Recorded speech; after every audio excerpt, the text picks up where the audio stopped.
قرآن و سنت کی روشنی میں گھر والوں کے ساتھ رویہ، یا گھر والوں کے ساتھ رویہ قرآن و سنت کی روشنی میں تھوڑا بہت کچھ انشاءاللہ کوشش کروں گا کچھ چیزوں کی طرف، اپنے لیے بھی پہلے، پھر دوسروں کے لیے کچھ مطالب عرض کروں۔ دیکھیں، اگر ہم اس مسئلے کو دیکھیں کہ انسان کا بیہیویئر کیسا ہونا چاہیے گھر والوں کے ساتھ، حتیٰ گھر والوں کے باہر، اپنے دوستوں کے ساتھ، اپنے چاہنے والوں کے ساتھ، اپنے رشتہ داروں کے ساتھ ہمارا رویہ کیسا ہونا چاہیے، تو اگر ہم قرآن مجید کو دیکھیں کہ قرآن نے زندگی گزارنے کے جو طریقے ہیں ان کے بارے میں کچھ بیان کیا ہے، تو کیا کیا ہے، تو ہم اگر قرآن کو دیکھتے ہیں تو قرآن مجید کے اندر جو ہے چند چیزیں ہمیں دکھائی دیتی ہیں۔ ایک عدالت، ایک احسان، اور تیسرا اکرام، احترام۔ عدالت، احسان، اکرام، یہ تین چیزیں ہیں۔ ان تین قاعدوں کے ذیل میں قرآن مجید جو ہے وہ ہمیں زندگی گزارنے کے مختلف انداز میں گفتگو کرتا ہوا دکھائی دیتا ہے کہ آپ نے ان قواعد کے تحت اپنی زندگی کو گزارنا ہے۔ آپ کی زندگی کے اندر عدالت ہونی چاہیے، آپ کی زندگی کے اندر احسان ہونا چاہیے، آپ کی زندگی کے اندر اکرام ہونا چاہیے۔ اور رسول خدا صلی اللہ علیہ وآلہ وسلم کی زندگی میں دیکھیں تو جو آپ کی جو دعوت ہے وہ دعوت مکارم اخلاق تھی۔ اسی مکارم اخلاق پر مومنوں کی رسول خدا نے تربیت کی۔ رسول خدا کو بھیجا کس لیے؟ رسول خدا نے فرمایا میں اس لیے آیا ہوں تاکہ لِأُتَمِّمَ مکارم الاخلاق، اخلاق کی بلندیوں پہ تمہیں لے جاؤں۔ تو چوتھی چیز یہ ہو جائے گی۔ بس قرآن کی نگاہ میں اگر ہم دیکھیں زندگی کے مرحلے میں، زندگی کے مراحل میں تین چیزیں ہونی چاہیے۔ اکرام ہونا چاہیے سب سے پہلے، پھر احسان ہو، اور پھر اس کے بعد عدالت۔ ان چیزوں پر انسان کی زندگی مشتمل ہونی چاہیے۔ قرآنی زندگی گزارنے کا طریقہ، وہ میں نے آیت ابتدا میں پڑھی بھی تھی، سورہ نساء کی آیت نمبر 19، کہ جس میں پروردگار فرماتا ہے وَعَاشِرُهُنَّ بِالْمَعْرُوفِ، ان کے ساتھ نیک برتاؤ کرو، معروف، اچھا برتاؤ کرو۔ فَإِن كَرِهْتُمُوهُنَّ، بس اگر وہ تمہیں ناپسند ہوں، فَعَسَىٰ أَن تَكْرَهُوا شَيْئًا، تو ہو سکتا ہے کہ تم کسی چیز کو ناپسند کرتے ہو۔ وَيَجْعَلَ اللَّهُ فِيهِ خَيْرًا كَثِيرًا، اور اللہ نے اس میں تمہارے لیے بہت سی بھلائی رکھ دی ہو۔ اس میں جو سب سے پہلا جملہ آیا ہے پروردگار کی طرف سے وہ کیا آیا ہے؟ عاشرہن بالمعروف۔ تم نے زندگی کیسے گزارنی ہے؟ ایک چھت کے نیچے رہنے والوں، ایک محلے میں رہنے والوں، ایک شہر میں رہنے والوں، ایک ملک میں رہنے والوں، ایک دنیا میں رہنے والوں، قاعدہ کیا ہونا چاہیے تمہاری زندگی کے اندر؟ سب سے پہلی چیز قرآن نے قاعدہ دیا، کہا کہ نیکی کے ساتھ برتاؤ کرو، یعنی ساری خوبیوں کے ساتھ پیش آؤ کہ جو عقل، عرف، شریعت پسند کرتی ہو۔ خوبی کون سی؟ ایسی خوبی ہو کہ جسے عقل بھی پسند کرے، جسے عرف عام میں لوگ جو ہیں وہ بھی پسند کریں، جسے شریعت بھی پسند کرتی ہو۔ عاشرہن بالمعروف، بس سب سے پہلی چیز یہ کہ زندگی کے اندر تم نے کس طرح سے پیش آنا ہے دوسروں کے ساتھ؟ کس طرح سے پیش آنا ہے؟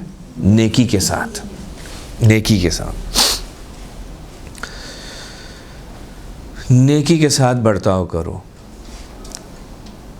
اب اگر آپ اسی مطلب کو قانون کی صورت میں دیکھنا چاہیں تو رسول سے، مولا کائنات سے، ائمہ معصومین سے مختلف مقامات پر مختلف انداز میں یہ مسئلہ ذکر ہوا ہے۔ مثلا اس کو میں اور آسان کرنا چاہوں تو یہ کہہ سکتے ہیں کہ جو، یار اس کو بہت ہی ہماری زندگی کے اندر ایک اہم ترین تبدیلی جو ایجاد کر سکتا ہے ہماری زندگی کو، جو جنت بنا سکتا ہے، یا اخلاق کا خلاصہ جس جملے کے ذریعے ہم کر سکتے ہیں، وہ کیا ہے؟ وہ یہی ہے کہ جو تم اپنے لیے پسند کرتے ہو دوسرے کے لیے پسند کرو۔ یہ قانون ہے، دین کا قانون، رسول کا قانون، اہل بیت کا قانون۔ یعنی انسان کو چاہیے کہ بہترین حالت اور کیفیت کو دوسروں کے لیے چاہے۔ میرے ساتھ جو لوگ رہتے ہیں میں ان کے لیے بہترین حالت کو، بہترین کیفیت کو چاہوں۔ کیوں؟ اس لیے کہ جس طرح سے تم یہ چاہتے ہو کہ وہ تمہارے ساتھ پیش آئیں، تم چاہتے ہو کہ وہ تمہارے ساتھ محبت سے پیش آئیں، تم چاہتے ہو وہ تمہیں کوئی نقصان نہ پہنچائیں، تم چاہتے ہو کہ وہ تمہاری بات کو سنیں، اس کو الٹا کر دو، اس کو الٹا کر دو۔ جو تم اپنے لیے چاہتے ہو وہ دوسرے کے لیے چاہو۔ میں کیا چاہتا ہوں؟ میں اپنی بیوی سے کیا چاہتا ہوں، بیوی اپنے شوہر سے کیا چاہتی ہے، بچے اپنے باپ سے کیا چاہتے ہیں، باپ بچوں سے کیا چاہتا ہے۔ یعنی بعض مقامات پر جو کلی مسائل ہیں اس کے اندر اس سے زیادہ واضح کوئی چیز نہیں ہو سکتی کہ جو اپنے لیے پسند کرو وہی دوسرے کے لیے پسند کرو۔ اگر انسان اس قانون کو اپنی زندگی کے اندر جگہ دے دے تو بہت بڑے مسائل، بہت سارے مسائل ہمارے جو ہیں وہ اسی کے تحت خود بخود حل ہو جائیں۔ رسول خدا فرماتے ہیں کہ غصہ مت کرو، لوگوں سے کچھ مت مانگو، اور جو اپنے لیے پسند کرتے ہو لوگوں کے لیے بھی اسے پسند کرو۔ ہاں، غصہ مت کرو، لوگوں سے کچھ نہیں مانگو، اور جو اپنے لیے پسند کرتے ہو لوگوں کے لیے بھی اسے پسند کرو۔ تم اپنے لیے کیا پسند کرتے ہو؟ ایک چھوٹا سا جملہ ہے، لیکن اس کو آپ خود جو ہے اس کو رکھیں اور پھر دیکھیں کیا میں پسند کرتا ہوں اپنے لیے، کیا میں چاہتا ہوں۔ یا ایک دوسرے مقام پر ایک تاریخ میں ملتا ہے کہ ایک عرب دیہاتی آیا رسول خدا کے پاس، آپ کی اونٹ کی رکاب کو پکڑ لیا۔ رسول خدا کہیں جا رہے تھے، رکاب کو پکڑ لیا اور کہا اے رسول خدا مجھے کچھ سکھائیں کہ جس کے ذریعے میں جنت میں داخل ہو جاؤں۔ جنت میں جانے کا راستہ پوچھ رہا ہے کہ کچھ مجھے سکھائیں کہ جس کے ذریعے سے میں جنت میں داخل ہو جاؤں۔ رسول خدا نے فرمایا، کیا فرمایا؟ کہ جو چیز تجھے پسند ہے کہ دوسرے، توجہ کیجیے گا، وہی چیز ہے کہ جو چیز تجھے پسند ہے کہ دوسرے تیری نسبت سے اس کا خیال کریں۔ تم چاہتے ہو نا کہ تمہارے ساتھ وہ آدمی اس طرح سے پیش آئے، تو بھی اسی کو دوسروں کی نسبت انجام دے۔ جو تو توقع کرتا ہے کہ دوسرے تیری نسبت کریں، تو دوسروں کی نسبت اسی طرح سے پیش آ۔ اور پھر اس کے بعد فرمایا کہ اب میرا اونٹ چھوڑ دے اور جا۔ یعنی جنت میں جانے کا راستہ کیا ہے؟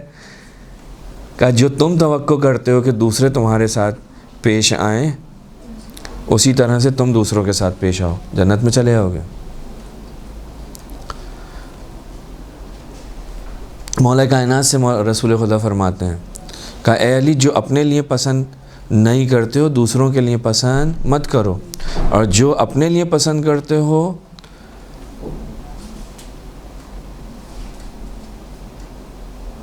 وہ دوسروں کے لیے پسند کرو۔ ہاں، وہی چیز ہے۔ خود حتیٰ مولا کائنات نے اس کو اور واضح کیا۔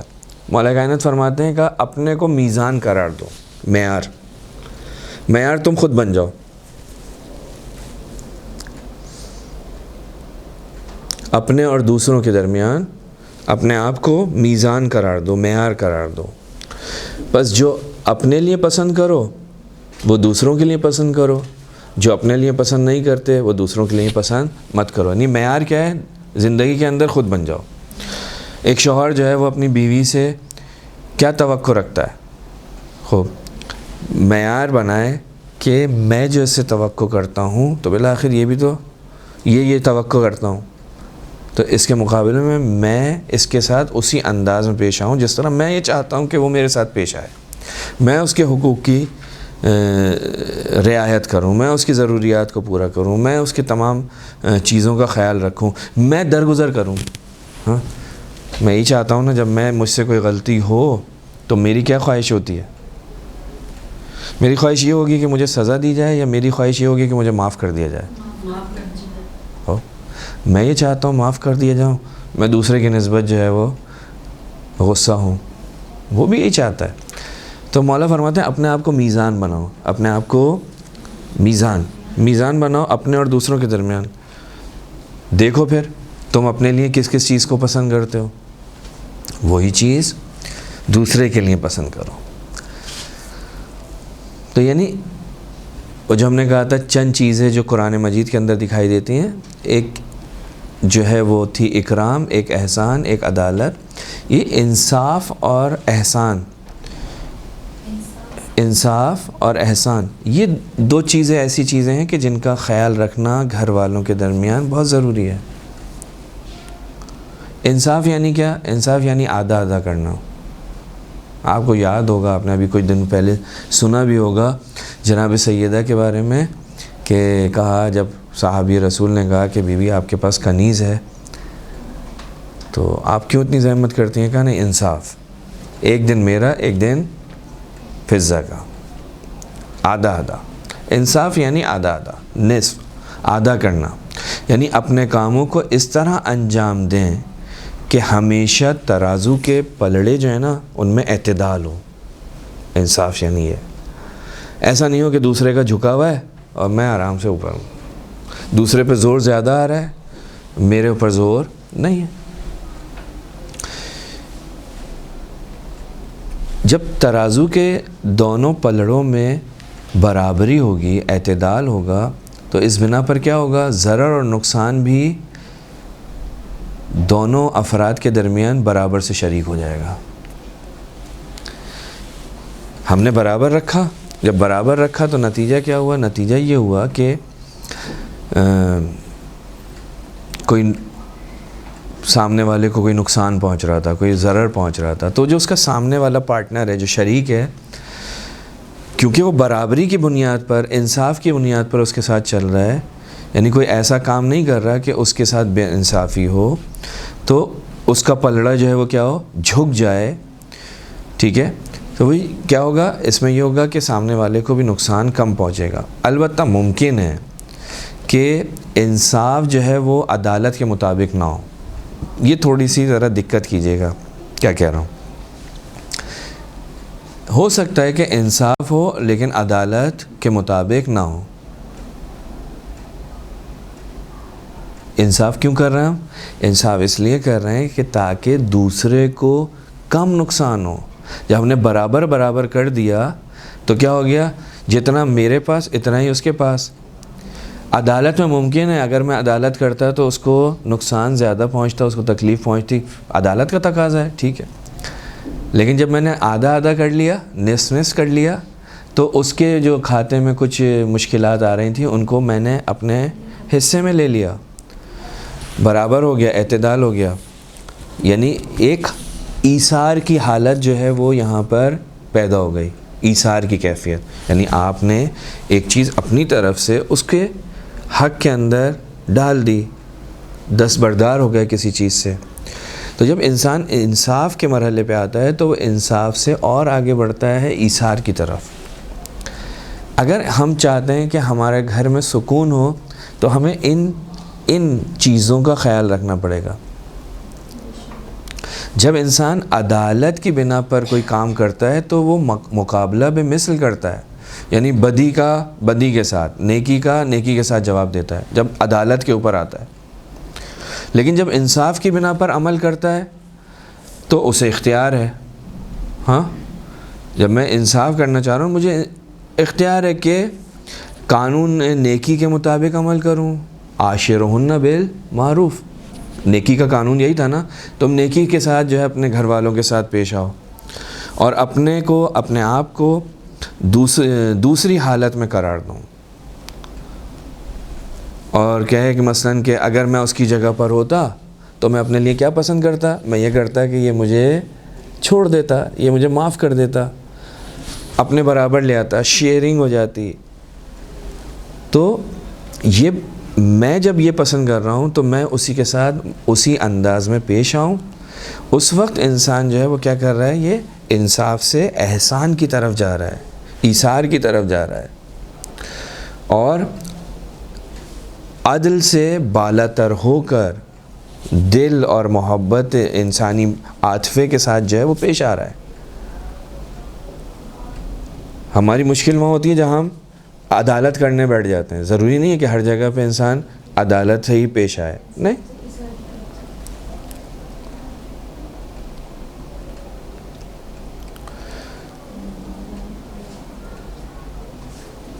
جب انسان اپنے آپ کو دوسرے کی جگہ پر رکھتا ہے نا تو انصاف اور احسان کا طلبگار ہوتا ہے۔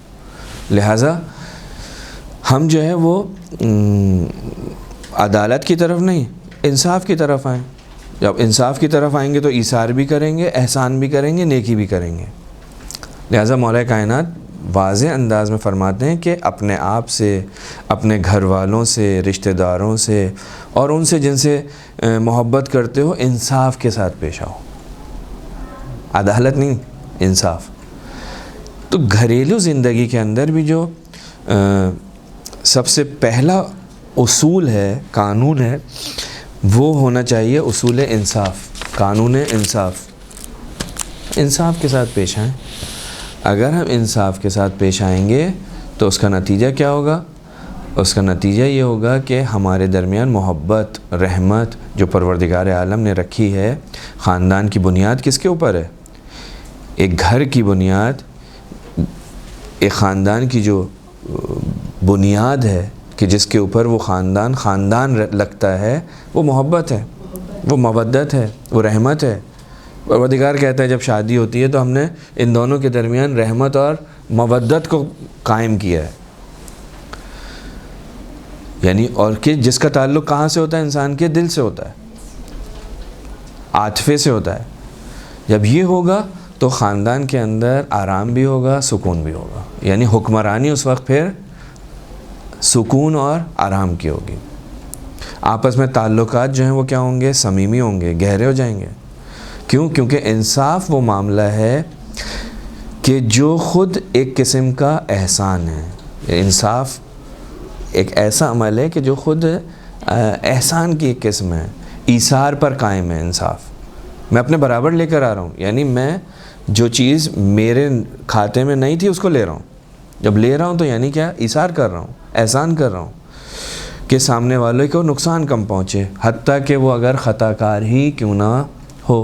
بھائی میں تمہارے ساتھ کھڑا ہوں، تمہارے برابر میں کھڑا ہوں، تمہاری مشکل میں تمہارے ساتھ ہوں۔ تو جو پہلی اور اہم ترین اصل ہے انسان کے گھر میں، وہ ہے انصاف۔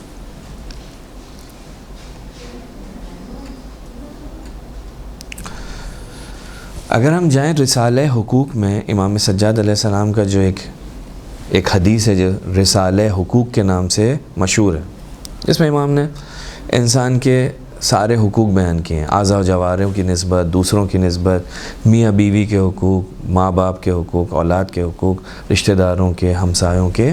تو وہاں پر اگر ہم جائیں تو وہاں پر بھی ہمیں یہ چیزیں دکھائی دیتی ہیں، میاں بیوی کے حقوق۔ ایک گھر جو ہے وہ اس کے بنیادی جو رکن ہے وہ کون ہے؟ میاں اور بیوی، اور پھر ان کے بعد ان کے بچے، یہ سب کے سب آپس میں جڑے ہوئے ہیں، ان کے ماں باپ، یہ سارے کے سارے جڑے ہوئے ہیں۔ تو بنیاد جو ہوتی ہے وہ کیا ہے؟ میاں بیوی۔ تو امام سجاد علیہ السلام بھی وہاں پر کیا فرماتے ہیں کہ عورت کا حق یہ ہے کہ وہ جو ہے نا یہ جان لے کہ پروردگار عالم نے اس کو آرام اور سکون کا باعث قرار دیا ہے اپنے شوہر کے لیے۔ اسی طرح سے ہر ایک پر تمہارے اوپر جو ہے وہ واجب ہے کہ تم پروردگار عالم کو دوسرے کی وجہ سے اس کی تعریف کرو، اور جان لو کہ یہ جو نعمت ہے یہ پروردگار عالم نے تمہیں عطا کی ہے، اور تمہیں واجب ہے تمہارے اوپر کہ تم پروردگار عالم کی اس نعمت کے ساتھ اچھا سلوک کرو۔ امام پوری مفصل وہاں پر گفتگو کر رہے ہیں، اسی طرح شوہر سے خطاب کر رہے ہیں کہ تمہارا حق یہ ہے، تمہاری نسبت تمہاری بیوی کا حق یہ ہے، مہربانی کے ساتھ پیش آؤ، محبت کے ساتھ پیش آؤ، اس کی ضروریات کو پورا کرو، اس کے لیے سکون کا باعث بنو۔ یعنی اس اگر آپ امام سجاد کی اس عبارت کے اندر دقت کریں تو وہاں پر بھی امام نے جس چیز کو بیان کیا وہ انصاف ہے. تو انصاف کو اگر ہم دیکھیں تو یہ ایک اعتبار سے احسان کے مصداق میں سے واقع ہوتا ہے. کیونکہ احسان میں کیا ہوتا ہے؟ احسان میں انسان کے جو عاطفہ ہے، انسان کی جو محبت ہے، وہ انسان کی عقل کے ساتھ آ کر کھڑی ہو جاتی ہے، اور انسان عدالت سے بھی آگے بڑھ جاتا ہے اور دوسروں کے اوپر کیا کر رہا ہوتا ہے؟ احسان کر رہا ہوتا ہے، ایثار کر رہا ہوتا ہے. اور پھر جب احسان کا مرحلہ آتا ہے تو پھر انسان درگزر بھی کرتا ہے، معاف بھی کرتا ہے. سامنے والے سے غلطی ہو گئی کوئی بات نہیں، خطا کو بھی معاف کر دیتا ہے. جیسا کہ پروردگار عالم خود قرآن مجید کے اندر کہتا ہے کہ یہ جو معاف کرنا ہے یہ کیا ہے؟ یہ احسان کا ایک مصداق ہے. معاف کرنا احسان کا ایک مصداق ہے. قرآن میں ہے کہ قاتل کو معاف کیا، یہ قاتل کو معاف کرنا کیا ہے؟ احسان کے ایک مصداق میں سے. یا مثلا فرماتے ہیں پروردگار کہ اگر تم یہ چاہتے ہو کہ پروردگار عالم تمہیں معاف کر دے تو تم بھی کیا کرو؟ تمہارے اندر بھی یہ عفو اور درگزر ہونی چاہیے. یعنی اسی قاعدے کو اپناؤ. یہ قاعدہ ہے، یہ قانون ہے. اگر چاہتے ہو تمہارے ساتھ یہ ہو تو تم بھی یہ کام کرو، دوسروں کو تم معاف کرو، خدا تمہیں معاف کرے گا. اس کے بعد جو دوسرا اہم چیز تھی وہ تھی کیا؟ احترام، اکرام. بہت ہی زیادہ پسندیدہ عمل ہے اکرام کرنا، احترام کرنا. قرآن مجید کے اندر اس اکرام کی بہت زیادہ اہمیت ہے. اور اس مقام پر وہ لوگ پہنچتے ہیں کہ جن کے پاس تقوی ہو. بالآخر تقوی کا ایک مرتبہ ہونا چاہیے. قرآن مجید کے اندر جو ہے وہ سورہ مائدہ کی آیت نمبر 8 میں پروردگار عالم نے عدالت کو تقوی الہی کا ایک مرحلہ یا ایک مرتبہ قرار دیا. یعنی پروردگار عالم فرماتا ہے اعدلوا هو اقرب للتقوی، تم عدل سے کام لو. یہ کیا ہے؟ عدالت کیا ہے؟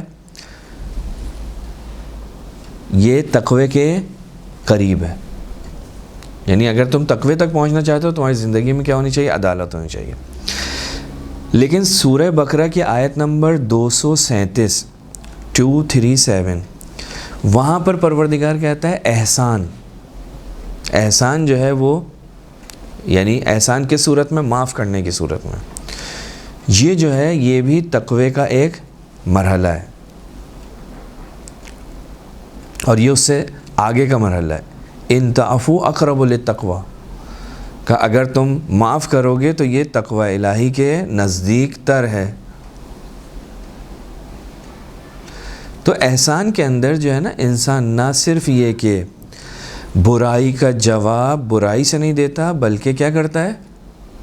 معاف کر دیتا ہے. اگر ہم اپنے گھر کو جنت بنانا چاہ رہے ہیں، اگر ہم چاہتے ہیں اپنے گھر والوں کے ساتھ ہمارا رویہ کیسا ہونا چاہیے، تو قرآن یہ کہہ رہا ہے کہ درگزر، عفو، احسان، ایثار.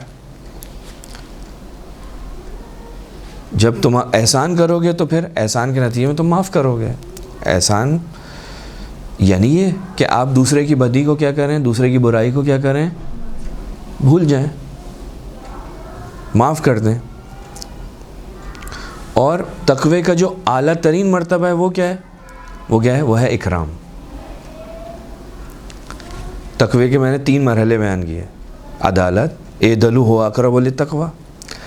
دوسرا مرحلہ کیا تھا کہ معاف کر دو، یہ معاف کرنا ان تعفوا اقرب للتقوی. تیسرا مرحلہ جو ہے وہ انتہائی مرحلہ، وہ ہے اکرام کرنا، احترام کرنا، سامنے والے کی رسپیکٹ کرنا. یہ تقوی کا اعلیٰ ترین مرحلہ ہے. یعنی ایسا شخص نہ صرف یہ کہ معاف کر رہا ہے بلکہ وہ کیا کر رہا ہے؟ معاف کرنے کے ساتھ ساتھ برائی کا جواب اچھائی سے دے رہا ہے. یہ ہے احترام.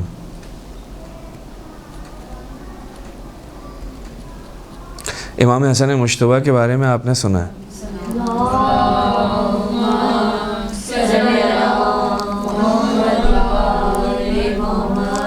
ایک شامی شخص جو ہے وہ آیا اور اس نے آ کر امام حسن کی خدمت میں جسارت کرنا شروع کی۔ جب وہ کر چکا تو اس کے بعد جب وہ سب کچھ بول چکا، جو پیغام لایا تھا دے دیا اس نے، تو امام نے نہ صرف یہ کہ اس کے ساتھ مقابلہ بھی مثل نہیں کیا، یعنی عدالت کے ساتھ پیش نہیں آئے، بلکہ امام نے کون سا قاعدہ؟ احسان کا قاعدہ، یعنی اس کو معاف کیا۔ اور پھر قاعدہ احسان کے بعد امام نے کیا کیا؟ قاعدہ اکرام کو لے کر آئے، یعنی کہا کہ بھائی تجھے کس چیز کی ضرورت ہے؟ آپ کھانا کھلاؤں، سواری دوں، آرام کر لے، کیا چاہیے؟ یعنی امام نہ صرف یہ کہ اس کو امام نے عدالت، نہ صرف یہ کہ اس کو احسان، بلکہ اس سے بھی آگے تیسرا مرحلہ، انتہائی مرحلہ، امام اس کے ساتھ محبت کے ساتھ، احترام کے ساتھ پیش آ رہے ہیں۔ یا چوتھے امام کے زمانے میں ملتا ہے کہ وہ جناب علی اکبر علیہ السلام کا قاتل چوتھے امام کے جب دروازے پر آیا، باغ پہ آیا، حسین ابن نمیر، تو امام نے اس کا کس انداز میں اس کا استقبال کیا، اس کو کھانا کھلایا۔ وہ دل میں کہہ رہا تھا کہ ان کو پتہ نہ چل جائے۔ ملتا ہے کہ جب وہ جا رہا تھا، یعنی کھانا کھا کے خاموشی سے نکل رہا تھا، امام نے اس کو روکا، کہا آرام کر لے۔ آرام کرنے کے بعد جب وہ جا رہا تھا تو امام نے کہا کہ سواری بھی ساتھ لے کر جا۔ تو اس نے پلٹ کر کہا کہ لگتا ہے آپ نے مجھے پہچانا نہیں۔ تو امام نے فرمایا، کہا نہیں، کیوں نہیں پہچانوں گا، میں کیسے نہیں پہچانوں گا، لیکن آج تو ہمارا مہمان ہے۔ امام اس شخص کا احترام کر رہے ہیں، اکرام کر رہے ہیں، اس کے ساتھ اس انداز میں پیش آ رہے ہیں کہ جس نے کل اہل بیت کو نہایت دکھ دیے، تکلیفیں دی ہیں، سید سجاد کو، امام جو ہے اس کا احترام کر رہے ہیں۔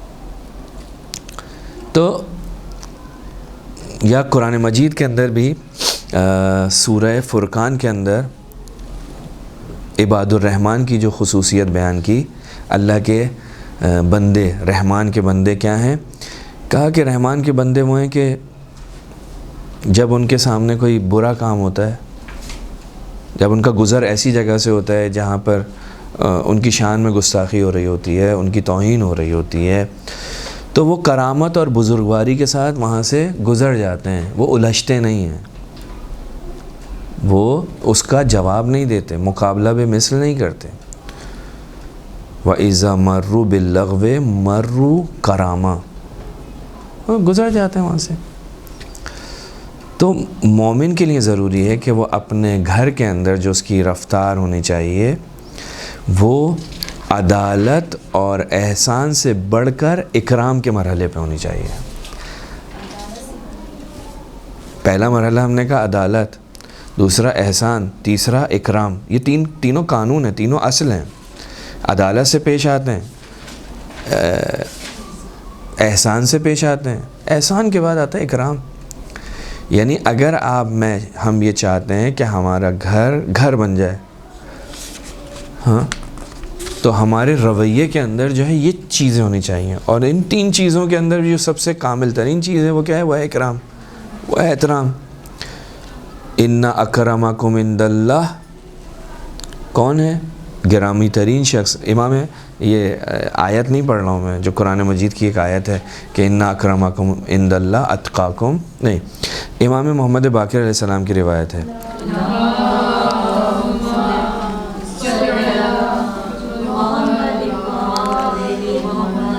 امام فرماتے ہیں کہ اللہ کے نزدیک، توجہ کیجئے گا، اللہ کے نزدیک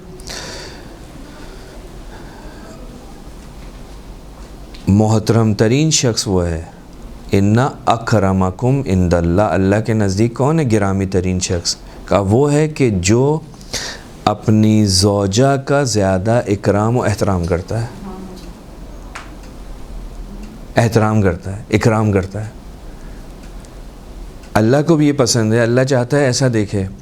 جب یہ انسان اس طرح سے دوسرے کے ساتھ پیش آئے گا اور دوسرا بھی اسی اصل کو اپنائے گا، اسی قانون کو اپنائے گا، تو خود بخود زندگی جو ہے وہ جنت ہو جائے گی، مشکلات ختم ہو جائیں گی، جھگڑے ختم ہو جائیں گے۔ تو یعنی انسان جو ہے وہ اپنی ذمہ داریوں کو دوسروں کے مقابلے میں آسانی سے انجام دے سکے گا. اب چاہے وہ شوہر ہو، چاہے وہ زوجہ ہو، اب اگر ہم جا کر روایات میں دیکھیں تو سب کی اپنی اپنی ذمہ داریاں ہیں. مثلا رسول خدا سے ایک حدیث ہے، رسول خدا فرماتے ہیں دونوں کی، میاں بیوی کی ذمہ داریوں کے بارے میں، کہ مرد جو ہے وہ گھر کا سرپرست ہے، اور اس سے سرپرستی کے بارے میں سوال کیا جائے گا. تم سرپرست ہو گھر کے، تم نے کیا کیا. اور عورت جو ہے، مرد جو ہے وہ خاندان والوں کا سرپرست ہے، پورے خاندان کا سرپرست ہے، خاندان کا سرپرست ہے.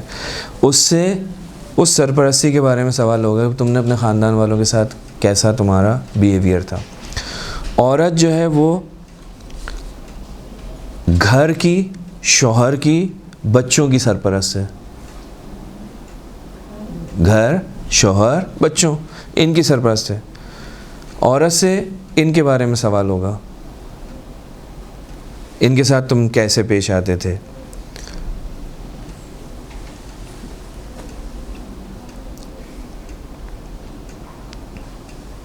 اگر ہم اپنی ذمہ داریوں کو صحیح انجام دیں تو پھر کیا ہوگا، نتیجہ کیا ہوگا.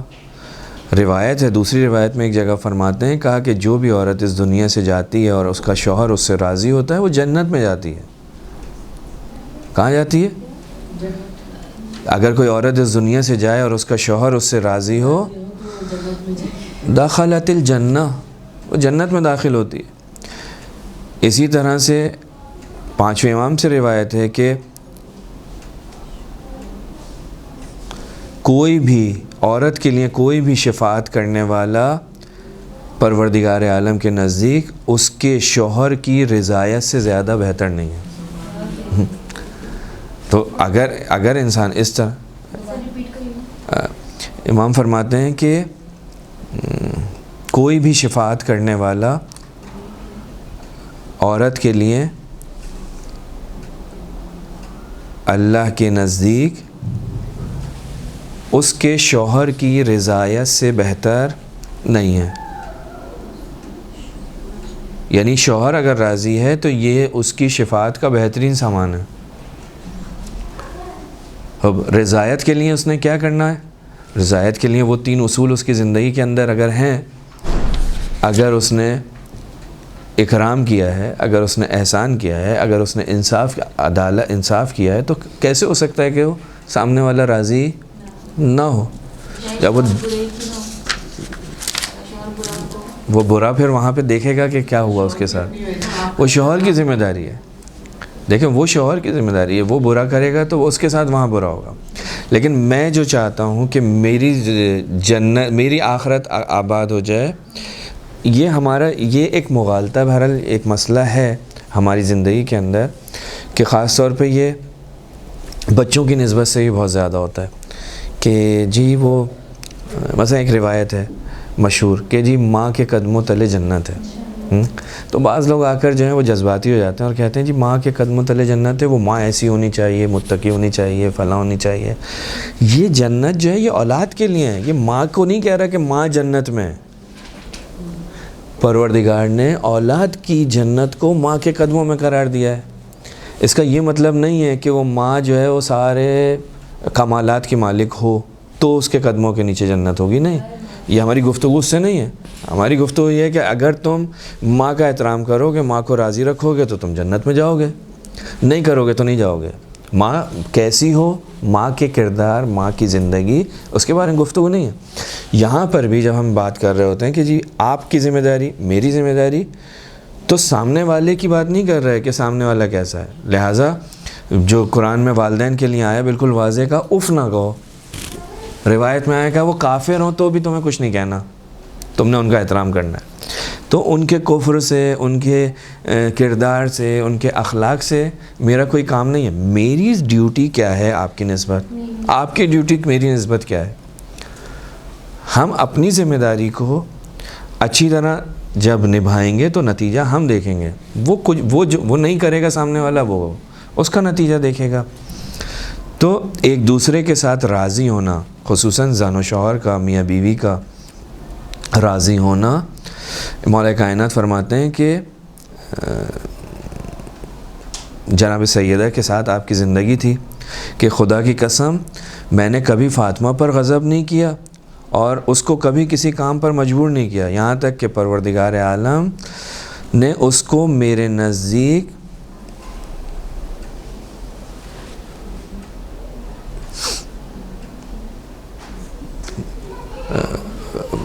سے جو ہے اٹھا لیا، یعنی جناب مولا کائنات کے سامنے سے وہ لے گئے،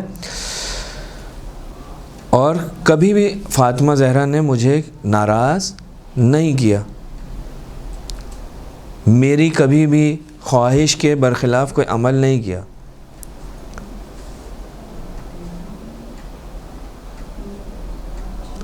اور میں جب بھی اس کی طرف دیکھتا تھا تو میری ساری پریشانی دور ہو جاتی تھی۔ یہ جملہ، میں جب فاطمہ زہرا کی طرف دیکھتا تھا تو میری ساری پریشانیاں ختم ہو جاتی تھیں۔ اب اس کے مقابلے کے اندر اگر کوئی تکلیف پہنچانے والا ہے تو میں اس کی روایت نہیں پڑھتا۔ اسی طرح سے اور چیزیں بھی ہیں، مثال کے طور پہ ایک دسترخوان پر بیٹھ کر کھانا کھانا، اس کی خود اپنی ایک ویلیو ہے، یعنی اگر آپ اور ہم اپنے گھر کے اندر اس پر پابند ہو جائیں کہ سب کے سب بیٹھ کر کھانا کھائیں، تو روایت کہتی ہے پروردگار عالم کے نزدیک جو محبوب ترین چیز ہے وہ یہ ہے کہ مرد اپنی بیوی اور بچوں کے ساتھ دسترخوان پر بیٹھ کر کھانا کھائے، خدا کے نزدیک محبوب ترین چیزوں میں سے۔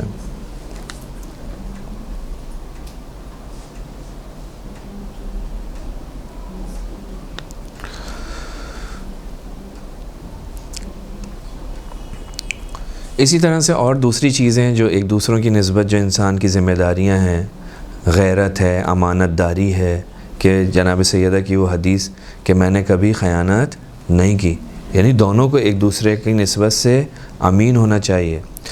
یہ جو جھڑپیں ہوتی ہیں آپس میں، اس نے کچھ کہا، اس کا جواب، یہ جو چلتی ہے، روایات میں معصومین اس چیز سے منع کرتے ہیں، یعنی مہم ترین چیز جو انسان کے تعلقات کو خراب کرتی ہے وہ یہی ہے، بحث، جدل۔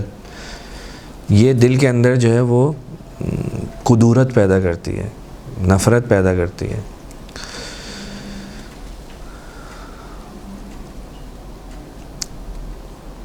اسی طرح سے اور بہت ساری چیزیں، مثلا اولاد کا احترام کرنا، اولاد کا ہم احترام کریں گے تو نتیجہ یہ ہوگا کہ ہمارا بھی احترام ہوگا، اور بہت ساری چیزیں ہیں کہ انشاءاللہ اگر موقع ملا تو آگے اس پہ گفتگو کریں گے، نہیں تو کوئی اور موضوع ہوگا۔ وصلی اللہ علی محمد وآل محمد۔